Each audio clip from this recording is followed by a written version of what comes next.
Halo, shalom saudara yang terkasih, dimanapun Anda berada. Salam kemenangan buat setiap saudara yang terkasih. Sekali lagi ucapan syukur bagi Tuhan jika malam ini kita boleh belajar bersama-sama akan kebenaran firman Tuhan. Sebelumnya mari kita berdoa. Terima kasih ya Tuhan buat hari ini. Terima kasih buat anugerah-Mu. Terima kasih untuk kekuatan-Mu Tuhan. Terima kasih untuk cinta-Mu dalam hidup kami. Saat ini kami mau belajar Tuhan akan firman-Mu. Kami mau diisi lebih lagi ya Bapa. Biar ada kekuatan yang baru, hikmat turun dalam setiap kami. Terpuji nama-Mu. Dalam nama Yesus kami berdoa. Haleluya. Amin. Haleluya. Ya saudara yang terkasih, biar anugerah Tuhan melingkupi kehidupan kita. Malam hari ini kita akan belajar dari sebuah topik yang saya mau bagikan buat kita, yaitu kelemah lembutan. Dari Matius pasal yang kelima, saya akan baca buat kita kelemah lembutan.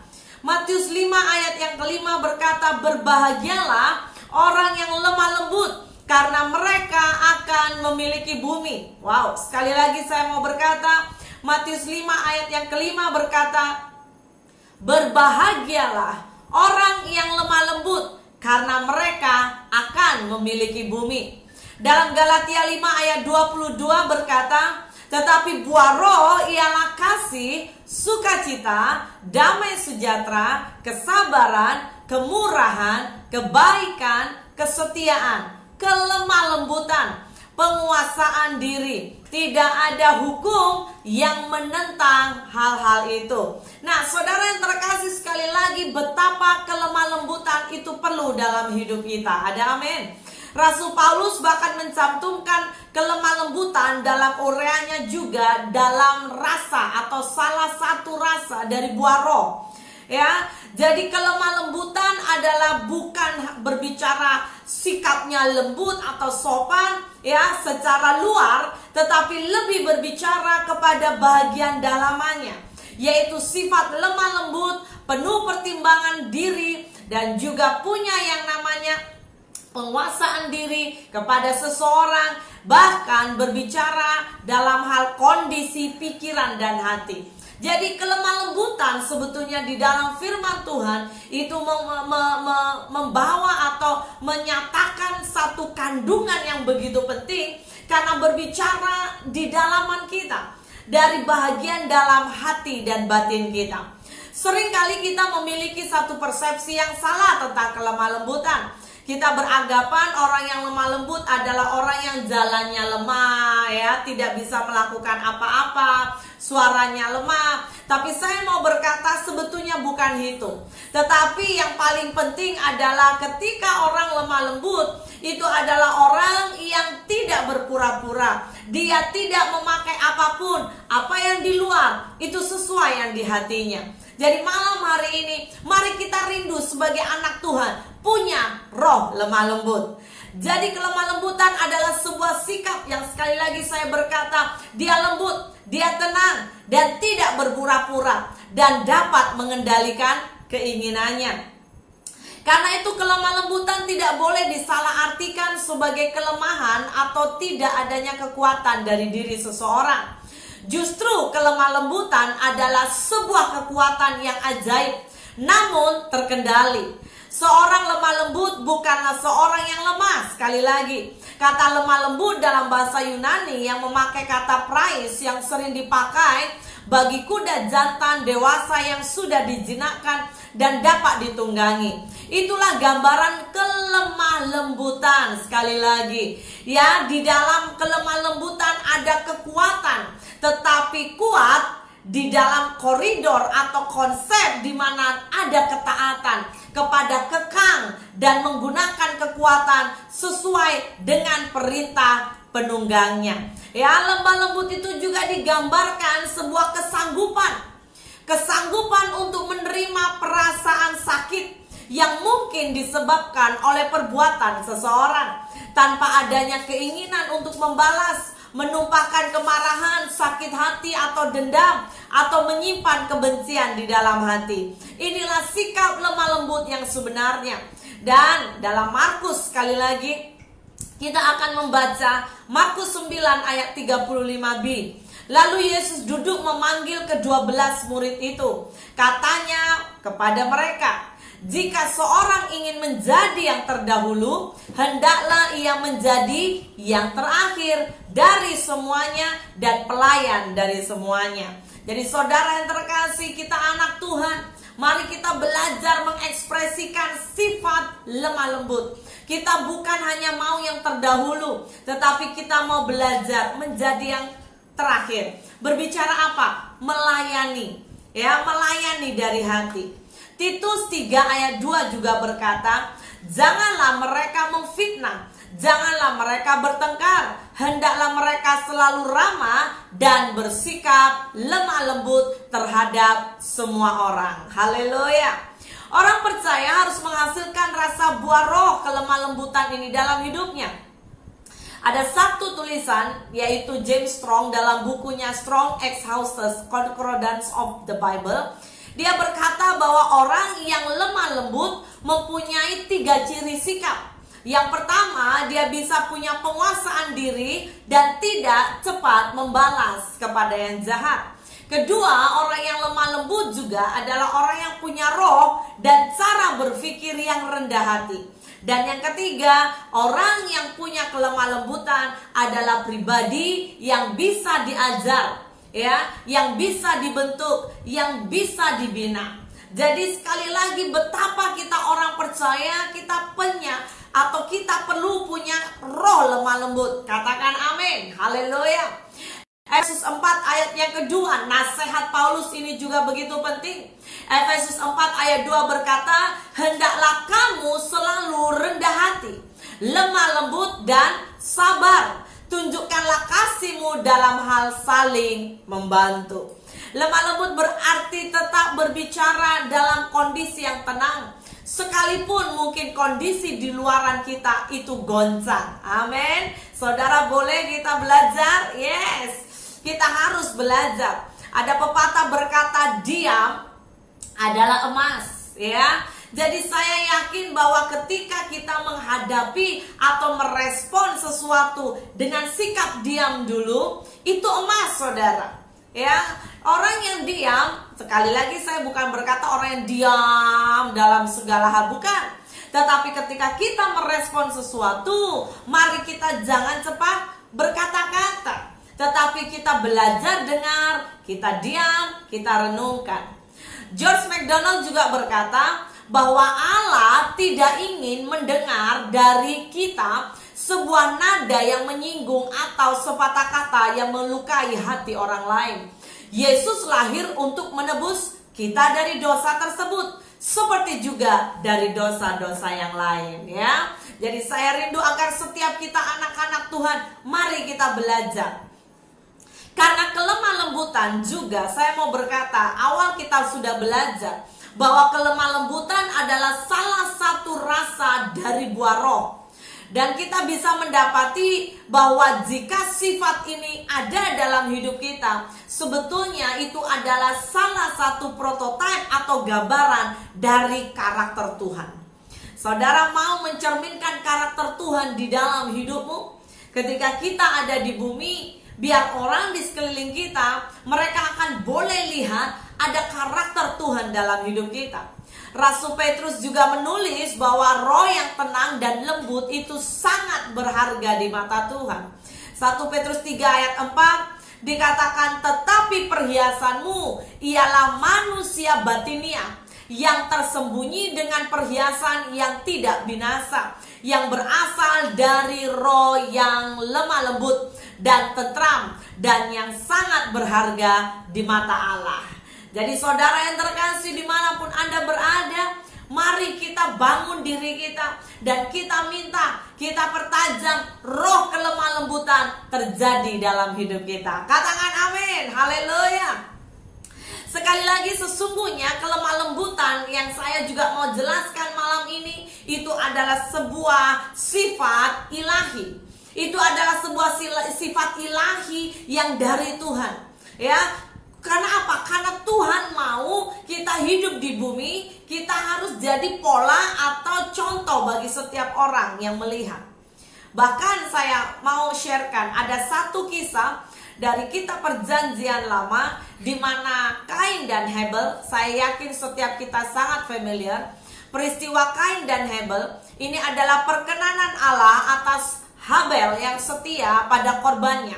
Itu menjadi puncak. Ketika hal itu terjadi, maka Kain sebagai abang dia tidak menyukainya.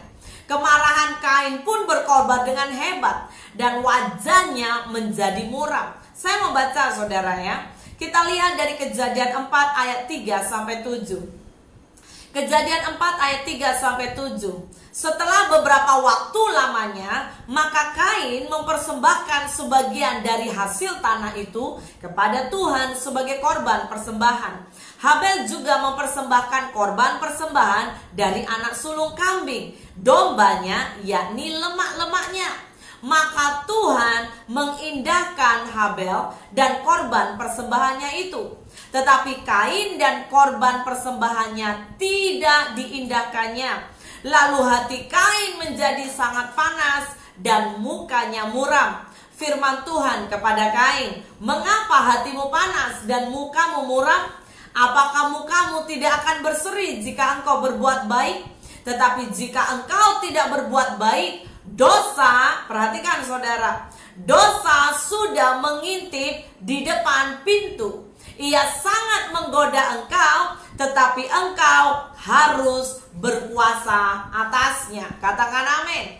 Haleluya. Mari kita belajar dalam kehidupan ini, kita harus benar-benar jaga hati. Amsal juga berkata bahwa betapa pentingnya kita jaga hati, sebab dari situ terpancar kehidupan. Amin saudara. Kenapa di sini ditulis satu kisah di mana saat Kain begitu sangat panas hati, Alkitab menyatakan dosa sudah mengintip di depan pintu. Tetapi Alkitab atau Tuhan mau berfirman buat kita, yaitu ingat, Tuhan berkata di ayat 7, kita harus berkuasa. Ya, kita harus berkuasa. Katakan, aku harus berkuasa. Ya, kita harus berkuasa atasnya. Kita harus berkuasa atas godaan iblis. Bahkan ini juga bisa berarti kita harus bisa kendalikan panas hati kita. Katakan amin. Haleluya. Agar lebih sepenuhnya memahami makna dan nilai kelemah lembutan, kita mau belajar saudara dari beberapa tokoh di Alkitab ya. Salah satunya, dan saya percaya tidak ada orang tidak kenal, kita punya Yesus. Yesus adalah pribadi yang lemah lembut. Amin saudara. Matius 11 ayat 27 hingga 29 berkata, "Semua telah diserahkan kepadaku oleh Bapakku, dan tidak seorang pun mengenal anak selain Bapa, dan tidak seorang pun mengenal Bapa selain anak, dan orang yang kepadanya anak itu berkenan menyatakannya." Ayat 28 berkata, "Marilah kepadaku semua yang letih lesu dan berbeban berat, aku akan memberi kelegaan kepadamu. Pikulah yang kupasang dan belajarlah kepadaku, karena aku lemah lembut dan rendah hati, dan jiwaku akan mendapat ketenangan. Sebab yang kupasang itu enak dan bebanku pun ringan." Ada amin saudara? Jadi sifat apa yang berkaitan dengan kelemah lembutan di sini? Yang Yesus tekankan dikatakan aku rendah hati dan lemah lembut.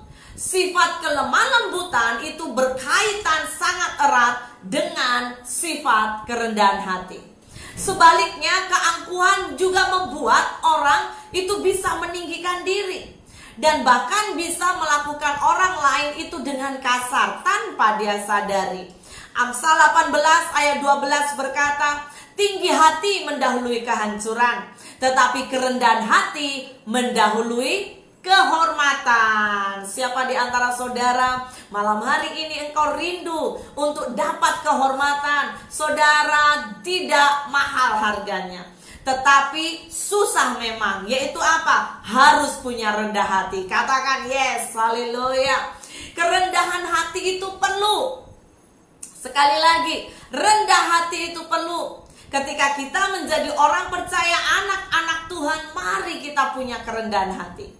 Saya baca dalam Amsal 16 ayat yang ke-18 dan 19 berkata, kecongkakan mendahului kehancuran dan tinggi hati mendahului kejatuhan. Lebih baik merendahkan diri dengan orang yang rendah hati daripada membagi rampasan dengan orang congkak. Jadi saudara perhatikan betapa bahayanya ketika kita sudah mulai yang namanya ada sifat congkak. Congkak itu adalah tinggi hati. Kita merasa paling bisa, kita merasa selalu benar. Dan saya mau berkata, ini sifat yang kita harus jaga. Ada amin? Mazmur 22 ayat 26 berkata, orang yang rendah hati akan makan dan kenyang. Orang yang mencari Tuhan akan memuji-muji Dia. Biarlah hatimu hidup untuk selamanya. Katakan haleluya. Yes. Saya baca sekali lagi ya. Mazmur 37 ayat 11. Mazmur 37 ayat 11 berkata, tetapi orang-orang yang rendah hati akan mewarisi negeri dan bergembira karena kesejahteraan yang berlimpah-limpah. Ya, sekali lagi. Tetapi orang yang rendah hati akan mewarisi negeri dan bergembira karena kesejahteraan yang berlimpah-limpah. Jadi orang yang rendah hati dikatakan mewarisi negeri. Bahkan Matius tadi kita berkata orang rendah hati dan lemah lembut ini sama, saudara. Bagaimana kita punya roh lemah lembut? Diawali kita harus punya roh kerendahan hati. Ada amin? Karena Alkitab berkata, berbahagialah untuk engkau yang lemah lembut, sebab engkau akan memiliki bumi. Katakan haleluya. Yes. Berarti Tuhan mau menjadikan kita ahli warisnya.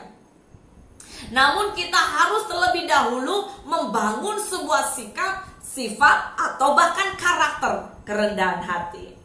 Amin, saudara. Yes. Yang kedua, kita mau belajar dari hidup Musa. Ya, kita tahu semua Bilangan 12 ayat 3 jelas berkata, adapun Musa ialah seorang yang sangat lemah lembut hatinya, lebih dari setiap manusia yang di atas muka bumi. Wow, saudara perhatikan. Dikatakan seorang yang sangat lemah lembut hatinya, lebih dari setiap manusia yang di atas muka bumi. Belajar dari peristiwa kehidupan Musa tadi, sedikitnya saya temukan ada 3 hal. Kita bisa belajar 3 perkara mengenai orang yang lemah lembut. Bahkan Alkitab berkata, berbahagialah orang lemah lembut karena dia akan memiliki apa, saudara? Bumi. Wow, imagine Anda akan punya bumi.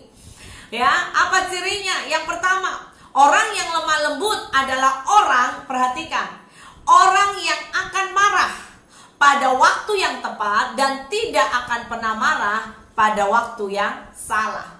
Jadi lemah lembut bukan berarti orang yang tidak pernah marah, ya, tetapi dia marah pada waktu yang tepat. Nah, coba saudara renungkan, apakah engkau adalah orang yang tipenya bisa marah pada waktu yang tepat? Ataukah engkau begitu mudah, ya, sedikit-sedikit perkara engkau terpancing marah? Mari kita belajar dari hidup Musa.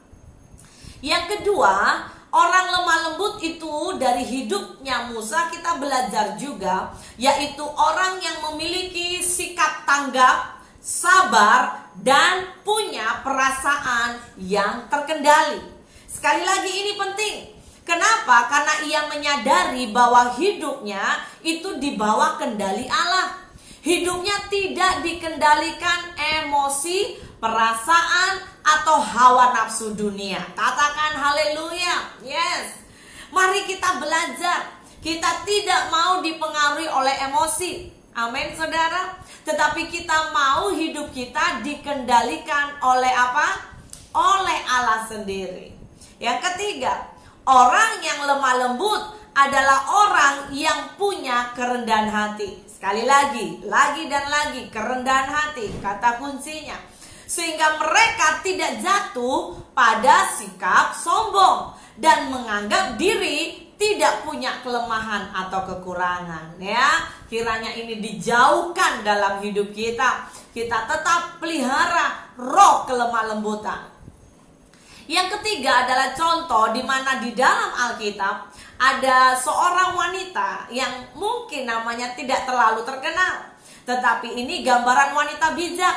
Dan saya berdoa agar wanita-wanita yang join live malam ini kita belajar, ya. Siapakah dia? Yaitu Abigail, ya. Abigail punya seorang suami yang bernama Nabal, ya. Nabal ini dengan Abigail punya sifat yang jauh berbeda. Kedua pribadi mereka sangat berbeda. Abigail adalah pribadi yang sangat bijaksana, ya, tetapi suaminya itu kasar dan perbuatannya jahat. Nabal adalah orang yang bahkan hari itu ketika Daud dan juga pekerjanya atau kelompok atau grup Daud itu datang untuk mereka hari itu meminta makanan, minuman, dan sedikit persembahan, karena Daud dan orang-orangnya itu sudah menjaga semua harta dari Nabal. Tetapi apa yang terjadi? Mari kita perhatikan. 1 Samuel 25 ayat 8 berkata, tanyakanlah kepada orang-orangmu, mereka tentu akan memberitahukan kepadamu. Sebab itu biarlah orang-orang ini mendapat belas kasihanmu. Bukankah kami ini datang pada hari raya? Berikanlah kepada hamba-hambamu ini dan kepada anakmu Daud apa yang ada padamu. Nah, perhatikan ayat 10. Tetapi Nabal menjawab anak buah Daud itu, katanya, siapakah Daud? Siapakah anak Isai itu? Pada waktu sekarang ini ada banyak hamba-hamba yang lari dari tuannya. Masakan aku mengambil rotiku, air minumku, dan hewan bantaian yang kubantai bagi orang-orang pengguntingku untuk memberikannya kepada orang-orang yang aku tidak tahu dari mana mereka datang. Coba bayangin saudara. Daud dan orang-orangnya senantiasa memelihara, menjaga semua bahkan peliharaan dari Nabal. Tetapi Nabal orang yang tidak tahu berterima kasih. Dia berkata, siapakah dia? Saya tak kenal, ya. Dan saudara, dengan kemarahannya, ya, tapi ini catatan di dalam Alkitab jelas berkata saat Daud pergi, ya, sebenarnya hari itu Daud juga tidak salah sebab kondisinya Nabal orang yang begitu jahat. Tetapi sekali lagi, mari kita perhatikan apa respon Abigail, apa respon istri dari Nabal. Ayat yang ke-23 berkata, ketika Abigail melihat Daud, segeralah ia turun dari atas keledainya, lalu sujud menyembah di depan Daud dengan mukanya sampai ke tanah. Ia sujud pada kaki Daud serta berkata, aku sajalah ya Tuanku yang menanggung kesalahan itu. Izinkanlah hambamu ini berbicara kepadamu dan dengarkanlah perkataan hambamu ini. Wow saudara, sebuah respon yang sangat ajaib. Ketika Abigail mendengar apa yang terjadi, ia berlari, ia menyiapkan roti, anggur, daging, kue, kismis, semua makanan, dan dia datang kepada Daud dengan kerendahan hati. Dia berkata, biarlah kesalahan itu menimpa kepadaku. Wow, saudara. Abigail adalah sosok perempuan yang sangat lemah lembut dan rendah hati. Ya, dia rela menjadi pendamai. Dengan apa? Dia rendahkan dirinya, ya, dan dia berkata, biar kesalahannya turun kepadaku saja. Wow, saudara. Di dalam hidup ini akan ada sebuah masa kita seringkali akan dijabar. Kita akan ditantang, ya. Apakah yang kita harus responi ketika kita menghadapi panas hati? Apakah ketika kita panas hati kita meresponi dengan lemah lembut, atau ketika kita panas hati kita meresponi dengan emosi? Mari kita belajar seperti Abigail, seorang wanita yang bijaksana. Seorang perempuan yang bijaksana, seorang pribadi yang bijaksana. Kemana dia pergi, dia berusaha menjadi pendamai. Katakan haleluya. Ya, saudara masih ingat pesan Tuhan juga berkata, jadilah pembawa damai. Yes, kita anak-anak Tuhan, Kita dipanggil bukan menjadi pembawa masalah, tetapi kita dipanggil menjadi apa? Pembawa damai. Haleluya. Amin. Puji Tuhan. Dan saudara, apa yang terjadi? Ketika Abigail melakukan itu, hati Daud jadi luluh. Hati Daud begitu sangat jadi lembut. Ya, dan saudara, kita tahu pada akhirnya bahwa Daud akhirnya mengambil Abigail menjadi istrinya selepas Nabal mati, saudara. Kelemah lembutan itu perlu sekali dalam hidup kita. Ya, kelemah lembutan adalah sebuah karakter ilahi. Saya mau berkata buat kita, karakter ilahi yang membezakan hidup kita dari setiap orang di dunia. Jadi kelemah lembutan itu harus dimiliki untuk setiap kita orang percaya. Sifat ini lebih dari bukan sekedar orang yang lembut ya secara luaran ya kan, atau yang wah senyum-senyum, no. Tapi ini berbicara sebuah watak dalam hidup kita. Ya, watak atau karakter dalaman kita, batin kita. Apa responmu, apa reaksimu ketika kita menghadapi ada banyak masalah? Apakah kita berespon marah seperti Kain, atau kita belajar berespon seperti Abigail yang lemah lembut menghadapi segalanya? Di masa lalu mungkin kita terbiasa berbicara kasar ya saudara, atau tidak terkontrol. Tetapi saya mau berkata, mari kita belajar mulai hari ini. Ya, oleh karena itu mari kita juga dengar nasihat dari Paulus.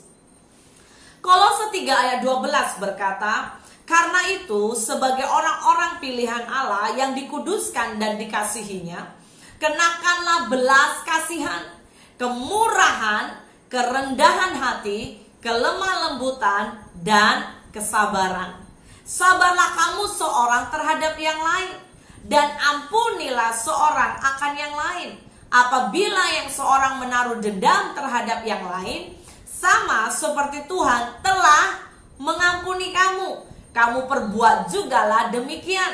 Dan di atas semuanya itu, kenakanlah kasih sebagai pengikat yang mempersatukan dan menyempurnakan.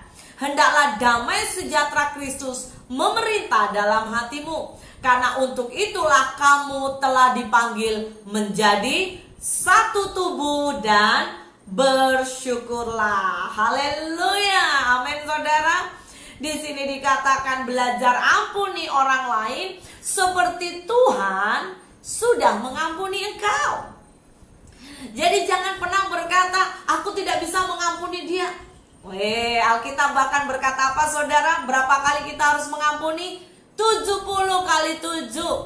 Bukan Anda 70 kali 7 dalam setiap hari Anda hitung, no. Tetapi Tuhan berkata, ketika engkau mengampuni, itu harus mengampuni terus lagi dan lagi sampai kita kembali dipanggil oleh Tuhan. Haleluya. Yes, Anda mau jadi orang-orang yang lebih dari pemenang? Mari kita menang terhadap egois kita ya. Ego kita, aku kita. Dan saya mau berkata bahwa perubahan hidup itu hanya bisa terjadi ketika kita bergantung kepada Roh Kudus. Ya saudara, semua karena kerja Roh Kudus. Minta kekuatan Roh Kudus. Jika ada di antara saudara yang live dan engkau mengalami hati yang juga panas, engkau susah untuk mengampuni, mari minta Roh Kudus ubah hati ini. Ingat, hati ini milik Tuhan. Amin saudara. Jadi kita minta Tuhan ubah hati kita. Amsal 15 ayat 1 berkata, jawaban yang lemah lembut meredakan kegeraman, tetapi perkataan yang pedas membangkitkan marah. Siapa di antara saudara biasa bercakap pedas? Mari malam ini kita belajar ya. Sekali lagi minta Roh Kudus, beri aku bahasa-bahasa yang positif. Beri aku bahasa yang membangun ya Tuhan, supaya ketika orang mendengarnya akan diberkati. Ada amin saudara. Yakobus 3 ayat 13 berkata, siapakah di antara kamu yang bijak dan berbudi? Baiklah ia dengan cara hidup yang baik menyatakan perbuatannya oleh hikmat, yang lahir dari kelemah lembutan. Saudara perhatikan, ayat ini jelas Anda dapat hikmat sebetulnya dari mana? Ketika engkau punya karakter kelemah lembutan. Hikmat yang lahir, ingat, hikmat itu lahir kepada orang yang lemah lembut. Oleh karena itu ketika engkau menghadapi masalah, mari belajar punya penguasaan diri. Dan penguasaan diri yang ada itu akan bertumbuh menjadi roh kelemah lembutan. Maka tanpa engkau sadari ketika engkau menghadapi segala masalah dalam hidup ini, Tuhan beri kita hikmat. Katakan amin. Yes. Dan itu adalah anugerah. Saya lanjutkan, ayat 14 berkata, jika kamu menaruh perasaan iri hati dan kamu mementingkan diri sendiri, janganlah kamu memegahkan diri dan janganlah berdusta melawan kebenaran. Itu bukanlah hikmat yang dari atas, tetapi dari dunia, dari nafsu manusia, dari setan-setan. Sebab di mana ada iri hati dan mementingkan diri sendiri, di situ ada kekacauan dan segala macam perbuatan jahat. Tetapi hikmat yang dari atas, pertama-tama perhatikan saudara, murni, selanjutnya pendamai, peramah, penurut, penuh belas kasihan, dan buah-buah yang baik, tidak memihak dan tidak munafik. Dan buah yang terdiri dari kebenaran ditaburkan dalam damai untuk mereka yang mengadakan damai. Haleluya, saudara. Jadi malam hari ini kita belajar. Malam hari ini kita mau juga dikuatkan. Biar kita punya karakter Kristus. Katakan amin. Yes, kita harus ada karakter Kristus, yaitu kelemah lembutan yang turun di dalam hidup kita. Saya akhiri renungan Mutiara malam hari ini. Ada sebuah ilustrasi saudara, ya. Ilustrasi ini adalah 3 bahagian sedang berbicara. Saya gambarkanlah. Yang pertama yaitu angin barat, yang kedua angin timur, dan yang ketiga itu monyet, ya. Ceritanya seperti ini saudara. Satu kali angin barat dan angin timur sedang berbincang-bincang. Angin barat dengan begitu sangat megahnya, dia begitu sangat sombong, dia mempamerkan kekuatannya. Dia berkata kepada angin timur, "Hai angin timur, ketika aku itu bertiup di seluruh dunia, seringkali angin atau apa yang kutiupkan itu menimbulkan kegoncangan dan kerusakan besar. Semua makhluk di dunia takut kepadaku." Dan saudara, saya mau berkata apa yang dijawab oleh angin timur. Angin timur berkata bahwa, oh luar biasalah engkau. Sungguh luar biasa engkau angin barat. Dia berkata, saya punya angin tidak sekuat engkau. Akhirnya sang angin timur ingin mencobai si angin barat. Dan dia berkata apa? Jom kita bertanding. Saya mau sangat mengagumi kekuatanmu. Dan angin barat berkata dengan begitu sangat confident, alright, mari kita bertanding, mari kita berlomba. Akhirnya mereka berdua melihat dan angin barat berkata, di depan sana ada seekor monyet. Dan dia berkata, aku akan tiup monyet ini duluan. Kemudian siapa yang bisa menjatuhkan monyet, dialah pemenangnya. Dan saudara, apa yang terjadi? Sang angin barat dengan kekuatan, kemegahan, kesombongannya, dia tiup kuat-kuat si monyet dari kejauhan. Dia keluarkan semua tenaganya dan dia tiup-tiup dan tiup dengan kuat. Saudara, apa yang terjadi? Semakin tiupan angin barat ini kuat, semakin monyet ini juga berpegangan kepada pokok semakin kuat. Semakin kuat, sang monyet lebih kuat pegang pokoknya. Sampailah kepada angin barat begitu letih. Ketika dia letih, dia tidak fokus, dia berkata, aku menyerah.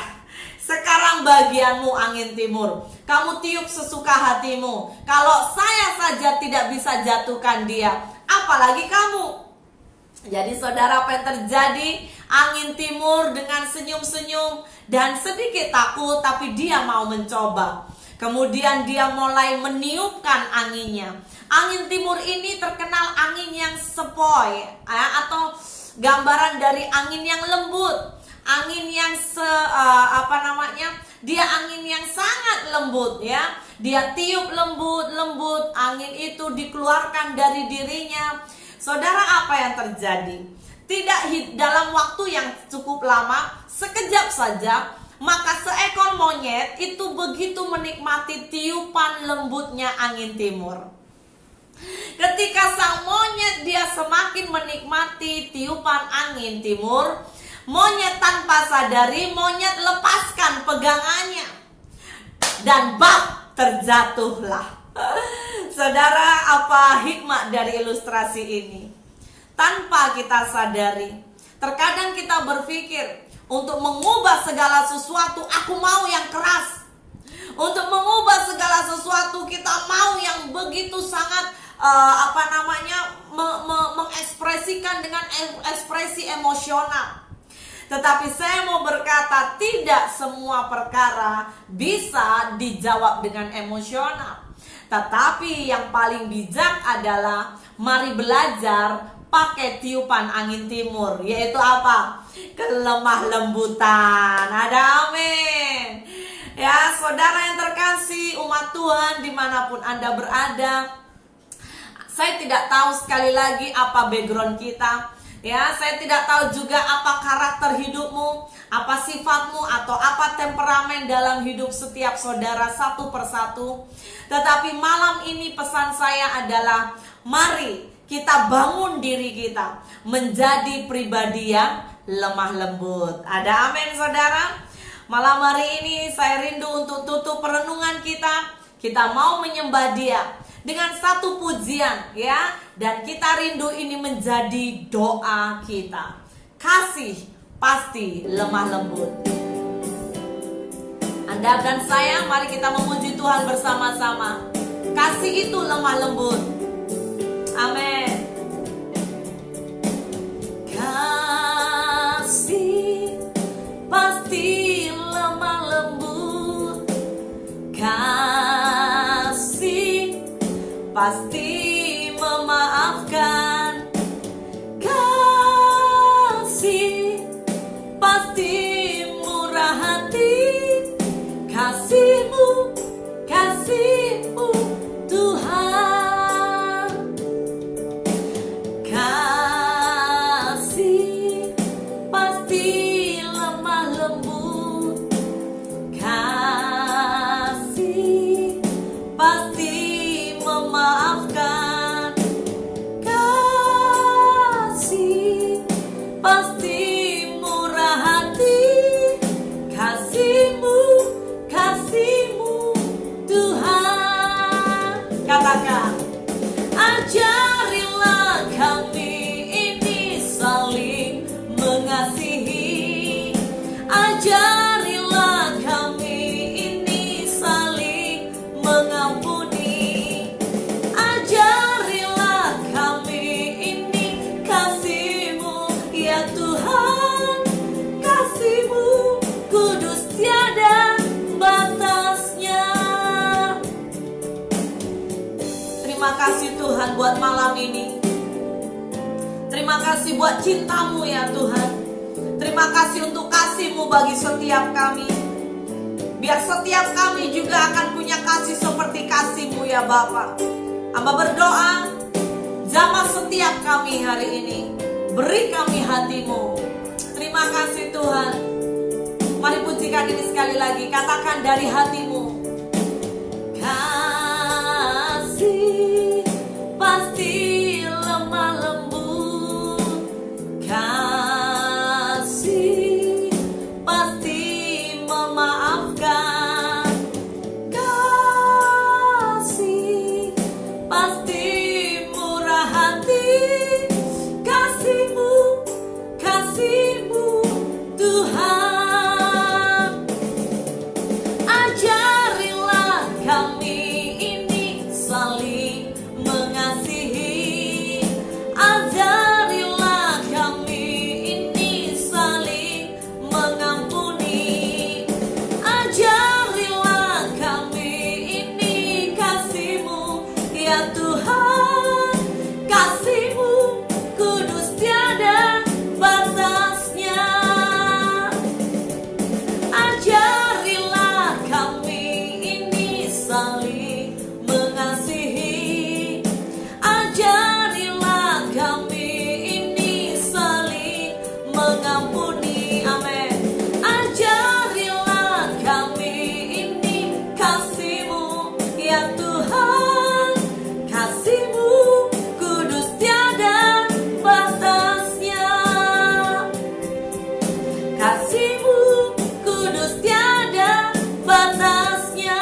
dalam anugerah Tuhan malam ini hamba berdoa Tuhan, hujani kami ya Tuhan, hujani kami dengan kasih sorgawi, sehingga kami punya kelemah lembutan, kami punya kasih yang boleh memaafkan orang lain, kami juga punya kasih yang murah hati. Biar malam ini kami mau tutup Tuhan dengan anugerah yang daripada Tuhan. Ampuni semua dosa, kesilapan, kesalahan kami sepanjang hari ini, yang diantara kami mungkin kami lakukan secara sengaja atau tidak sengaja, yang tidak berkenan di hadapan-Mu. Hamba berdoa damai sejahtera-Mu membungkus hati dan pikiran kami ya Bapa, dan kami mau tidur dalam damai sejahtera Tuhan. Terpujilah nama-Mu, biar firman-Mu dimeteraikan dalam kami. Kami punya roh kelemah lembutan bahkan saat kami menjalani kehidupan di hari paling akhir ini. Terima kasih Bapa yang baik, kami mencintai Engkau. Dalam nama Yesus kami berdoa, haleluya. Amin, amin. Tuhan memberkati saudara dimanapun Anda berada. Biarlah kasih Tuhan turun dalam hidupmu. God bless you.